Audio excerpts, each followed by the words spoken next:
What's going on, guys? We're back, baby. We've got a lot going on, dude, just in the world in general, and we've got a lot to talk about. But specifically today, today is Sunday, May 24th. Last night, Kiev, Ukraine received probably the largest attack that they have taken since the beginning of the full-scale invasion.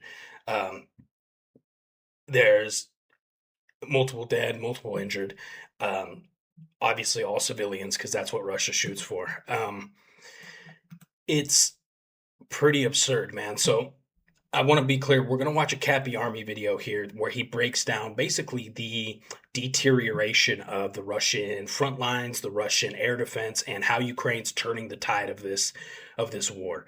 And in response, Russia did in Ukraine what they did last night, which is launch these massive missiles into into Ukraine's capital city, into civilian infrastructure. So, before we do get into it, you guys, we are still running our fundraiser for John and Patrick's drone team. Hello everyone from Different Breed. My name is John from Sweden. This is Patrick from Norway. We've been in Ukraine for 4 years now. We are transitioning into drones and we're taking drone classes right now, and we need your help. We are launching a fundraiser for controllers, ground station cables, antennas, and goggles. We're very thankful for all you guys' help up until this point. It means a lot to us. And a lot of the work we've been doing down here wouldn't be possible without you guys' help. So we truly appreciate you guys. Thank you so much. And Slava Ukraini! Героям слава! We are almost there, getting these guys fully effective and combat ready and active on the front line. We are hoping. So if you're willing and able, you want your money to go to something where you'll see some tangible results, consider donating to these guys. We're literally standing up this drone unit so they can go put in work on the enemy invaders, and then we're going to get them some footage from them as well, so I can show you guys, hey, this is what you guys helped create. So if you're willing and able, check them out. Okay, so let's look at this real quick. This is central Kiev.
That makes my blood boil, dude.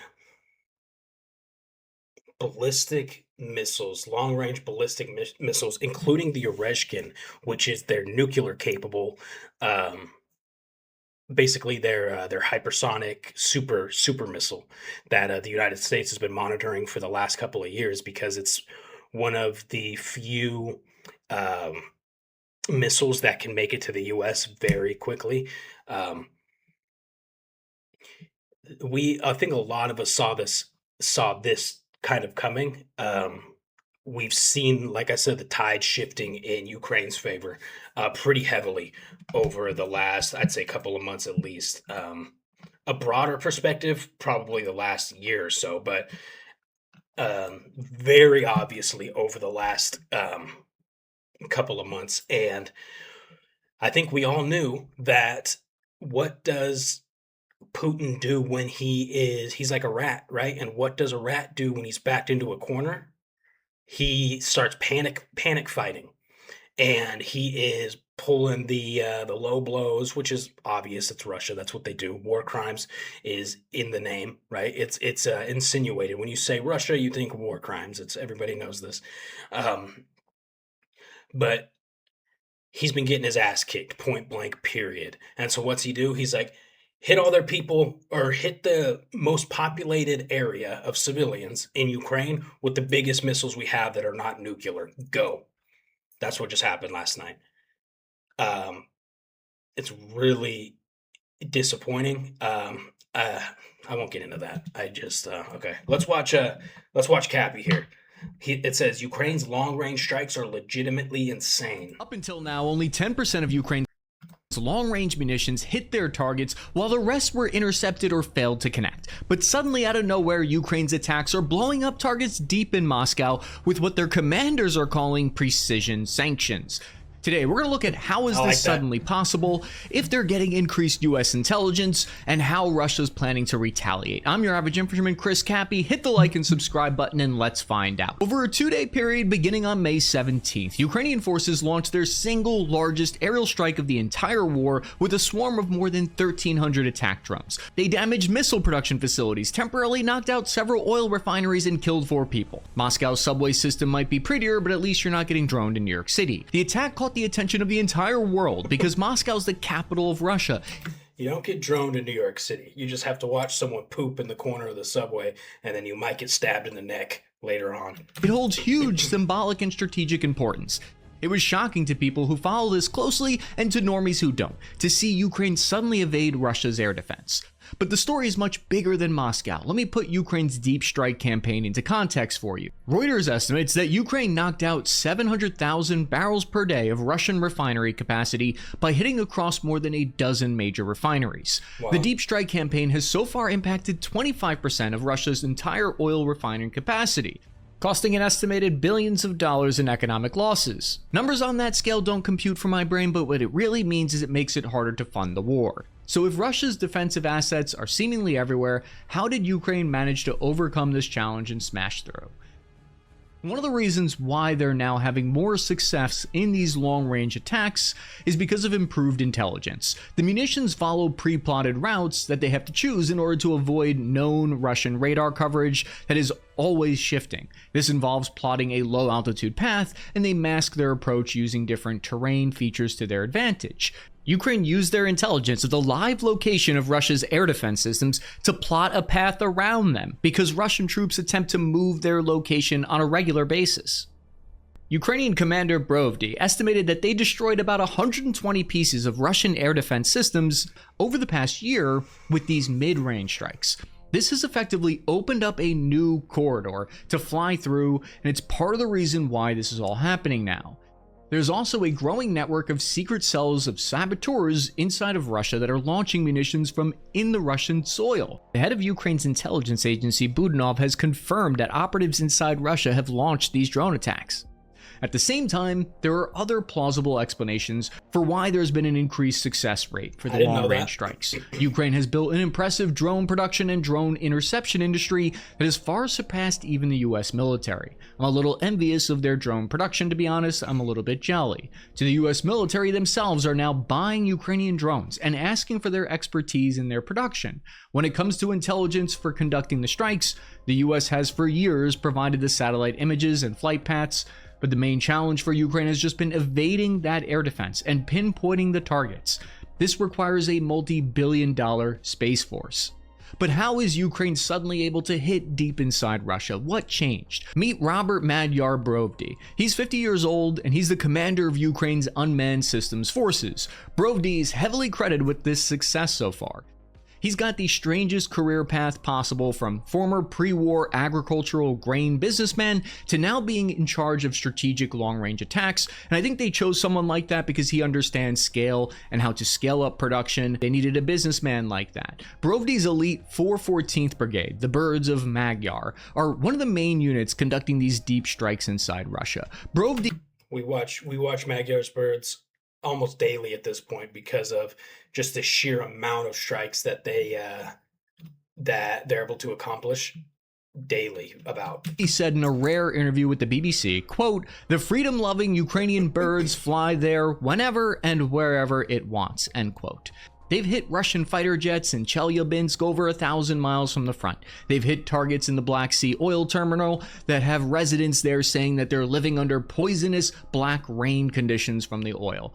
Commander Brody is known as Russia's top assassination target after President Zelensky himself, due to the success of these long-range attacks. Just to give you an idea of how important this capability is to Ukraine. Not even like the head military general of the armed forces of the ZSU or the army or the National Guard. It's Magyar. That's crazy. I was shocked to learn that his parents have already survived 2 separate assassination attempts by Russian operatives inside Ukraine who fired rocket launchers at their house. For the drone attack on Moscow, Brody's team used several different types of domestically produced long-range, one-way attack munitions for this mission. The main weapon is the FP-1 Firepoint wing drone, which is similar to the Iranian Shahed flying lawnmower concept. A flyby propeller up to 1,600 kilometers with a payload of about 130 pounds, which can blow like a floor up of a small house. 60% of deep strikes are done with this type of drone since 2024. And they fire these from secret launch sites in open fields in eastern part of the country, and then they quickly disappear before Russian troops can fix their location and fire ballistic missiles at them in return. Brody justified attacking Russia's oil infrastructure by saying, quote, Putin extracts natural resources and converts them into blood dollars that they then direct against us in the form of Shahed drones and ballistic missiles, end quote. Commander Brody said that the long-range drone units have a casualty rate of less than 1% per year. Shoddy working in that unit. And this is because, according to a BBC Insider report, they operate from a top-secret deep underground base where they coordinate the strikes. The more advanced weapon that they use is the RS-1 BARS, which is like a mix between a cruise missile and a drone. It's a remote-controlled flying jet with an explosive on it. It's capable of hitting with a 200-pound payload at 800 kilometers distance. New reports indicate they deployed a new and improved SM Gladiator variant that has never been seen before, but likely has greater range and payload. With this strike package, Ukrainian forces also mix in additional decoys. But one of the biggest reasons why Ukraine is able to do this has to do with scale. The Associated Press was given an exclusive look inside one of their factories. There are more than 50 secret production facilities hidden across Ukraine, and they pump out these in sprawling warehouses where they reportedly blast rock music while producing the drones. It's really the only way to do it, I think. But it must be terrifying to work somewhere you know spies are hunting you and they're trying to strike your workplace with a missile if they can figure out where you work at. The Ukrainian company Firepoint founders actually had no prior experience in the defense world, but they are the main producers of these drones. Wow. They pulled together their knowledge from different industries though, including construction, game design weirdly enough, and architecture. I'm assuming developers from Stalker 2 helped out. According to the Associated Press, this insider perspective allowed them to come up with outside-the-box designs that had greater capabilities than the ones already in the field. And they had a huge benefit. They didn't need to be launched from an airfield, which meant troops could launch them from anywhere near the front line. I think the easiest way to understand why Ukraine is able to do this now, when they couldn't do it in the past, comes from something Tarek, one of the Firepoint executives, said. She was hired in 2023 with the goal of producing about 30 attack drones a month. By 2025, just 2 years later, they were producing 100 a day for about only $50,000 each. By 2026, they've now doubled to 200 a day in total. According to officials, that number is now set to triple to 800 long-range attack drones a day. If past rates continue, it means that they will reach that number within less than 3 years. Russia currently cannot produce more air defense systems to match that rate. It's part of the reason why we saw US and Iranian air defense both struggle to intercept attacks, because right now the shield defense compared to offensive strategies has difficulty. We've been hearing about Ukraine's deep It's the biggest issue across all modern warfare is drone defense, man. It's I think the biggest, probably most influential, most intelligent minds in the defense industry and military industry are trying to solve this issue between passive defense like netting all the way up to active offense like lasers or drone on drone dogfights, or something that's not $1 million Patriot missile on a $500 Shahed, right? strikes for 2 years now, but what's different here is past operations were limited in their scope and success. Damage from them was small and easy to repair. Those attacks were more what we would call symbolic slaps than strategic backhands. The strike range before was severely capped by limits in technology at just 650 kilometers. Now, advances in tech are allowing Ukraine to strike 2,000 kilometers deep inside Russia, making the old long-range attack drones look like paper planes. According to exclusive analysis provided by the private intelligence company Rain Worldview, they estimate in the past only 1 or 2 drones from a wave would hit their targets. Now it's up to 5 to 7 with way larger payloads. Getting 7 times better at your job in just a few years is legitimately wild for government work. What this does, though, is it spreads out and strains Russian air defense far more because they have to defend more distributed locations. It puts their far rear production at risk like never before. Because Ukraine is now hitting drone factories and strategic bombers at new airfields now within range. By March 2026, what's changed now? For the first time ever, is Ukraine surpassed Russia in the amount of long-range drone strikes in a single month, just absolutely mogging them at the drone war. In order to get through Moscow's air defense, you have to know where it is. And recently, Russia's turned Moscow into the most heavily defended airspace in the entire country. This is because the capital has the highest population density of any region in Russia. The capital is home to some of the most important defense industry, their production for missile and drone systems. It's also the political center of the country and symbolically important to Putin's power. Nowhere was this more on display when Russia had to downgrade their parade and not use any armored vehicles in their Victory Day parade for the first time in years, because they feared long-range attack drones might hit them. It'd be like if drone strikes forced our Thanksgiving Day parade in America to not have any giant inflatable furries. It would just feel off. According to open source intelligence reports, some of Russia's air defense assets in Moscow have already been geolocated. It's kind of hard to hide them in a sprawling city of 20 million people in the immediate region. The city is currently protected by 2 separate rings of air defense, as you can see here. These 2 layers are made up of approximately 130 different air defense positions. On the outer ring, there are some of the most advanced S-300 and S-400 long-range surface-to-air missile batteries. But that second, further out ring of air defense that's relatively new, Russia first established it in 2025. This is when Russian troops were observed building over 40 of these special air defense towers around the city. At first glance, I was stumped. How did they get a 35-ton air defense vehicle on top of one of those towers? Well, they used cranes to actually lift and place those air defense vehicles on top of what looks like an 80-foot high tower. It's a bold strategy that I can't say I've seen anywhere else on wide scale, but Russia does this because once the systems are lifted up high over some of the treetops and buildings, it increases their radar detection distance. It improves their ability to engage these low-altitude attack drones. Then once your attack drone makes it inside the first defensive ring, you will encounter an increasing number of Russian electronic warfare devices. These attempt to jam incoming drones. It also has the side effect of making it impossible to order DoorDash. Inside of that are dozens of what are known as point defense systems, like Russia's Pantsir. Analysts have counted roughly 100 of the Pantsir mobile missile and gun systems. These, along with Tor missiles, are placed on the rooftops of the Foreign and Defense Ministry buildings in the city center of Moscow.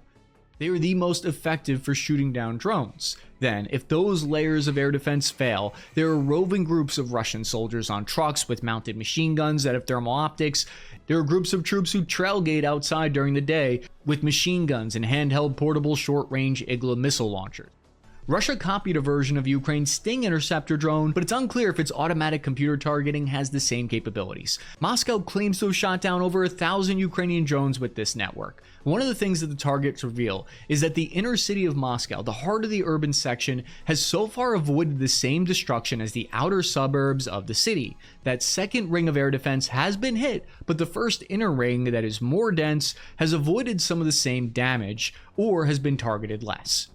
But who has the capability to provide live updates of satellite images? We know that since October 2025, US intelligence has recently increased assistance in how to plot paths of these drones to avoid Russian air defense systems to hit Russia's energy infrastructure.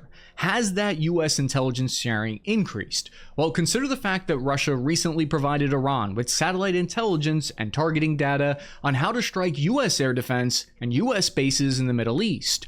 The damage from those attacks was reported to be in the many millions of dollars. I think that, and this is just my speculation and educated guess, that the US is retaliating in a tit-for-tat form. They likely provided Ukraine with increased intelligence sharing to help hit Moscow in retaliation. The evidence for this is because we know the extent of US assistance in planning drone strikes has grown recently. In March 2025, Ukraine and US intelligence worked hand in hand on what was called Operation Lunar Hail. It was a campaign of drone and missile strikes against Russian military targets in Crimea. Operation Lunar Hail had American and British officers overseeing all aspects of each strike package.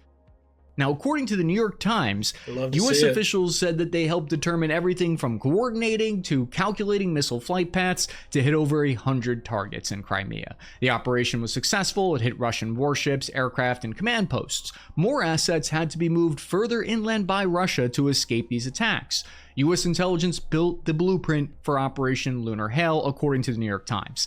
We know this because of the strike on Russia's munition depot in the lakeside town of Toropets. The US military allegedly provided intel on where the depot's vulnerabilities were and where each Russian defense system was located on the way to Toropets. They built out exactly how many drones the operation would need and charted the flight paths. When Ukraine hit the facility, the blast was so strong that it registered as a dang small earthquake. It opened an actual crater in the ground the size of a football field. Shit. From the Biden administration to the Trump administration, they've continued to increase intelligence sharing.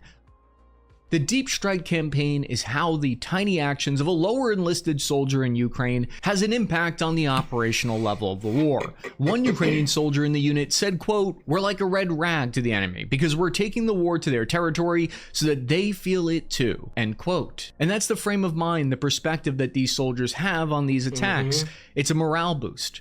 These troops have cute call signs like Kit Kat, but they're deadly soldiers who make up just 2% of the entire force, and they account for destroying some 30% of the enemy targets, which is something I would brag about at a bar nonstop. This map shows the main targets hit by Ukraine's air campaign, because if you look at the targets that they chose, it reveals something about their operational goals, I think. The Angstream semiconductor plant and Elma Technopark just outside the urban center in Moscow were hit. These plants produce the microchips that are necessary for precision weapons found in cruise missiles, drones, radar, and electric warfare devices for Russia. This is the core of Russia's domestic microelectronics industry, and it's often called the Soviet Silicon Valley, which sounds like a cursed name for a sitcom. They're inside the outer ring of the air defense here, which until now was difficult for Ukraine to penetrate. And see how the Russian Telegram channel Supernova Plus reported that the Raduga Machine Building Design Bureau in Moscow was hit. This is one of the facilities that manufactures cruise missiles. Then several of Russia's oil refineries were struck near Moscow, causing massive fires. These stations were used for pumping and shipping large volumes of diesel fuel used by the Russian army. It'd be like if Lockheed Martin and Raytheon were taking fire in their headquarters. And from this set of targets, we can see that Ukraine's targets were largely designed to degrade Russia's capability of continuing to wage war. Ukraine has recently doubled the scale of these deep strikes on oil refineries and war equipment production. Ukraine is attempting to attrit Russia's far rear production capabilities. However, it's important to manage expectations at the same time. Analysts at Rain Worldview state that they believe Ukraine's repeated strikes will cause cascading disruptions and lead to a long-term degradation of energy infrastructure, but it will likely not cause a systemic collapse in Russia and likely won't alter the Kremlin's war calculus. Quantifying the effects of this deep strike campaign is difficult and heavily debated. Most agree it's having a significant impact on Russia's oil exports. If the economic impact isn't huge, Ukraine has another goal: attacking the intangible aspect of morale. Signs of this are clear in Putin's approval rating reaching an all-time low of 65% instead of the usual insane 80%. Even if Russia can quickly replace production of microchips, and even if oil production is quickly fixed, there is a symbolic angle to the attacks. The drone attacks is meant as a message that even the most heavily defended capital is not safe from attack. Commander Brody said that he's targeting Russian morale. He said to the BBC he hopes, quote, that a high casualty rate combined with giant fires burning at facilities deep beyond the border can create a certain ferment within Russia. He's aiming for a shock factor. Russia may now look to escalate the war in an attempt to retaliate for the long-range drone strikes. They're escalating their threats of opening up a new front in the north to attack Ukraine's capital of Kyiv again, possibly with Belarus soldiers alongside them this time. They're ramping up fighter jet flights over Baltic countries. It appears Russia's becoming more dead set on hybrid attacks in NATO countries to attack any nation they believe is helping act as Ukraine's far rear. Russian authorities have had to institute online restrictions since the beginning of the war. The communications network is now completely unavailable to some residents in Moscow. In less affected areas, residents are only able to access pre-approved whitelisted websites. Your GPS doesn't work, or it shows your location spoofed somewhere else hundreds of miles away. A Russian source estimated that the government's actions are costing up to $13 million per day in economic activity. Momentum in war is a difficult thing to describe or to put a finger on, but it's kind of like when you're at a baseball game or a football game for Europeans and your team is down 3-1, then suddenly you score more and you're tied 3-3, even though you may be tied or maybe you're still down by 1. It doesn't matter because the momentum feels like it's in your favor again. The reason Ukraine's deep strike campaign matters is because they have become one of Ukraine's main cards that they hold in negotiations to end the war. How favorable the terms to end the war are will depend to some degree on the conditions on the battlefield. This is part of the reason why we're starting to see Russian mill bloggers criticize the war in larger and larger numbers. Meanwhile, Russia's also increasing its aerial bombardment on Ukraine's capital city of Kyiv. That same night, they fired over 500 UAVs and missiles at Ukrainian cities. As Ukraine ramps up production of their new long-range cruise missile with even higher payload and distance, deep strikes are only going to become a more important part of the Ukrainian war as we go forward. If you like structure, check out Cappy Army, you guys. I'll tag him in the title and in the description. But this is, I mean, he always does great content.